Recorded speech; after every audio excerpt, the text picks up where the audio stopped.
Thank you. Yes, I was interested in the military from my childhood and had spent 2 years at the University of Missouri, which qualified me to enter the service and get into flying training, which I did, and eventually was commissioned to fly. Now, when I entered the service, the Korean conflict was on, and I had ambition of getting over there and flying those Sabre jets and shooting down MiGs. And by the time I got my commission, the peace accord had been signed, and for the next 10 years, I served in the Air Force as a fighter pilot in Air Defense Command in the beginning, flying the 94C, F-102, and F-106 high-altitude interceptors, stationed for the most of that time at Langley Air Force Base in Virginia.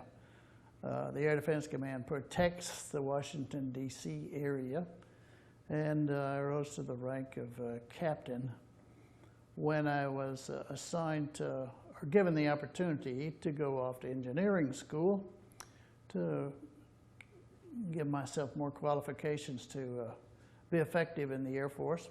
I went to the Air Force Institute of Technology in Wright-Patterson, achieved an electronic engineering degree, and then was assigned a combat tour to go to Vietnam in the F-105D, a single-place fighter bomber, and join the 357th TAC Fighter Squadron there. And that's in the 355th TAC Fighter Wing at Tak Lee, Thailand. And those days we were flying F-105s and regular strikes into North Vietnam, doing interdiction work, bombing bridges, railroad tracks,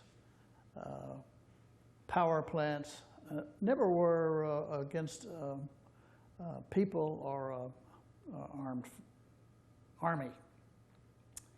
Strictly interdiction work. We were enjoined by our commanders, don't drop bombs on people. That's not our effort.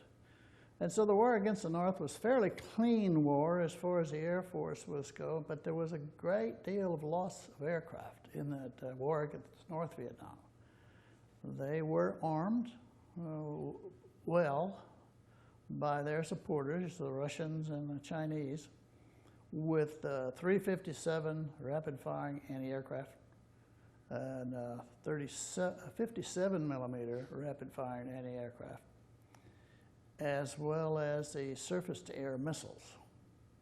The SA-2 primarily was our biggest threat going into North Vietnam.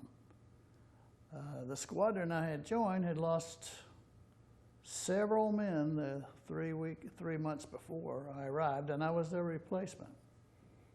And to give you some feel for how many losses we were taking, during the 6 months that I fought before I got shot down, 12 people were rotated, having achieved their 100 mission obligation, but 17 people were shot down. It looks like it's going to be a tough deal trying to get to your 100 missions before you get shot down. And actually, I did get shot down on my 61st mission. That day, we were flying against a bridge just north of Hanoi. The force commander was Colonel Robert White of X-15 fame. You might recall that Robert White flew the X-15 out of the atmosphere straight up for 52 miles and received astronaut wings for that achievement.